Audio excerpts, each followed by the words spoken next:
Hey tankers, Party Guys here, and today we're gonna be taking a look at this vehicle, the Emil1951. The vehicle that you can only get from participating in the frontline game mode. I believe it's last year, right? And yeah, after that you don't really have an opportunity to get your hands on this vehicle. So hopefully we can be able to get this vehicle in the upcoming frontline this year. I guess they will, right? So yeah, this tank today, we are going to talk about the awesome, the good, the bad, and the awful thing about the vehicle. So let's get started. Well, first, what is the awesome thing about this tank? Alright, the key feature, the unique thing about this tank is of course the 12 degree of gun depression. This vehicle has 12 degrees nearly all around the vehicle, just on the back, a little bit on the back that you can have 8 degrees, but 8 degrees is still awesome, right? So this vehicle of course has excellent gun depression. You can see that I can try to just use a ridge line, drive over the ridge line, and then just bang, look at that. And then second shell, and then just go third shell. Oh, it's really awesome. So that is also the next good thing about the vehicle, right? The gun of this vehicle. This vehicle has auto loader with 3 shells with a magazine that each shell can do 360 alpha with 2.75 in the clip reload. This means this vehicle can be able to do 1080 damage in 5.5 seconds after the first shot. That is really powerful gun, considering that you also have 12 degrees of gun depression as well. That is really good. And the other good thing about this vehicle is the confidence of using the ridge line, the armor. This vehicle has awesome turret armor as well. This vehicle has around 250 armor when you're using it, like when you're not using it at all, the gun depression too. And if you try to use gun depression on this vehicle, your armor can go up to like 310, 320, which is really good. And even with the premium round of the same tier and lower, can't really go through, right?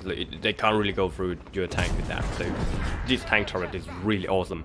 And I would say the ability for this vehicle to get to the ridge line and then just sit there and just unload without worry about taking the shells back is really awesome. That's provide a very unique play, right? And as you can see that the enemy has some kind of the same vehicles as well, right? I'm on full hit point. The enemy Emil1 is also on full hit point. Why? Because of that, right? It's because of our ability to use gun depression over the ridge line is really awesome. And look, because I'm reloading right now, so I try to use my friend's wreck to kind of like protect myself a little bit. And that MB1 is definitely on reload because he just fired, right? And he dropped back on the ridge line.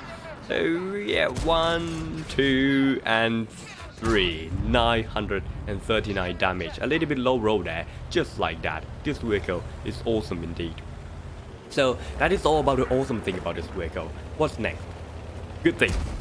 So next, talking about good thing about the vehicle. First thing that I want to say is going to be the DPM though. This vehicle doesn't have bad DPM. I mean, it has average at 1858. That's I would say it's the average DPM for the heavy tank. You have autoloader, you have 3 shells with a magazine, you can do 1000 damage in 5 seconds, and you don't have bad DPM. That's obviously a good thing about the tank, right? Next thing is the penetration. This vehicle doesn't really have great penetration, but it's definitely not bad, so it's in the good tier. It has 217 penetration with the standard round and 242 penetration for the premium round. I would say 242 for the premium is a little bit too low in my opinion. But well, considering that you most likely are going to take this thing to the close combat, it's gonna be fine. I believe it's gonna be fine, right? Alright, next thing is shell velocity. This vehicle has awesome standard APCR shell velocity at 1080 km per hour, right? And if you are willing to load premium round on this vehicle, you have 1350 shell velocities as well, which is really good. I would say I don't really like to use this vehicle to shoot at long range, but that shell velocity is awesome, right? It at least you have some good thing here. So that's a nice thing to have on the tank. And then the next good thing is the speed though. This vehicle, even though it's a heavy tank, is not really slow. It's not fast, of course, but it's not really slow with 45 top speed and 16 preferred speed with the OK power to weight ratio at 15.17. I would say this vehicle power to weight ratio is definitely good for heavy tank. And yeah, as you can see, I can try to drive back to just I am aware of the Emil1951 on the enemy team that I'll try to get around and kill our not tank destroyer, the SPG there. Well, we're talking about Emil1951, he's right there. So yeah, he sounds like he tried to sneak around to our base as well. So we're gonna try to deal with that, right? Alright, so yeah, that is all a good thing about this vehicle. Let's talk about the bad thing though. I would say this vehicle doesn't really have a lot of bad thing to say because it's awesome tank, right? But well, every tank has a downside, and this vehicle has a downside as well. What is it though? It's the accuracy.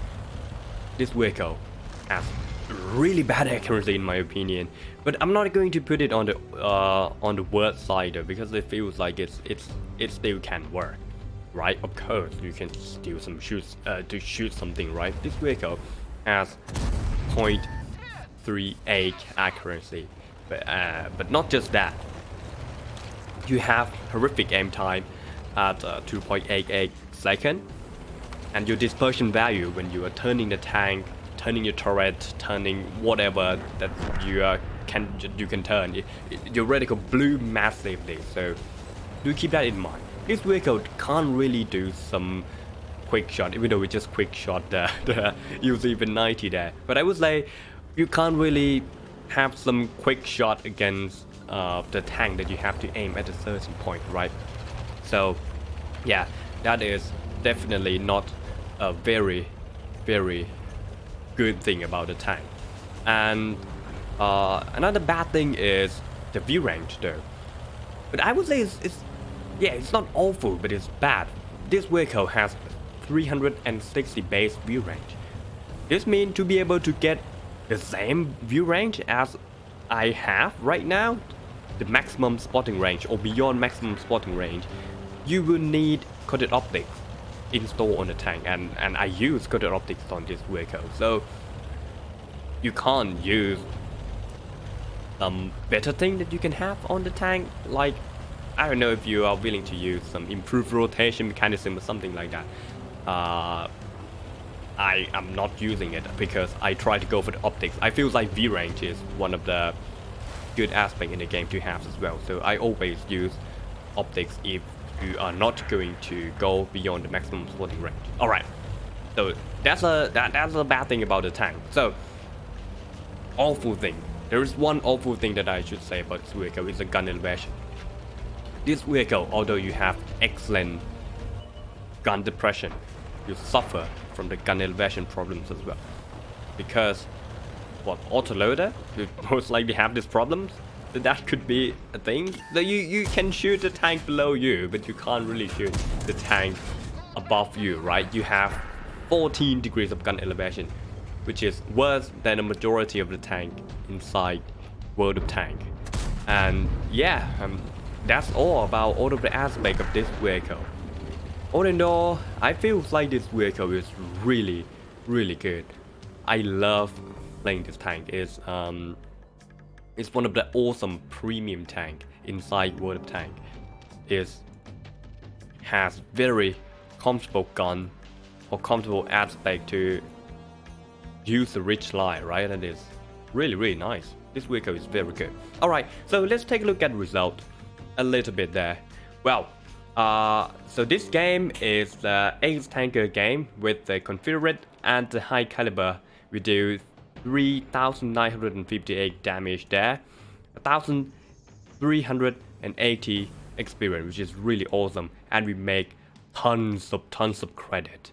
because we didn't really buy premium round, and I also used the credit booster on this vehicle as well, so we make a lot of credit right there, which is really good, right? Because you want to play this tank for credit anyway. Well, you play premium tank, right? So that's it about this vehicle. What do you think about this tank? Do you already get this vehicle from the last front line and you love this vehicle so much, or you hate it so much, or are you just looking forward to get this vehicle with the next front line, even though we are not confirmed that we're gonna have this vehicle or not, right? So let me know in the comments down below. And if you want some more gameplay like this, feel free to join me in the twitch.tv/PriorityGodai. Thank you so much for watching. I will see you in the next battle. Bye bye.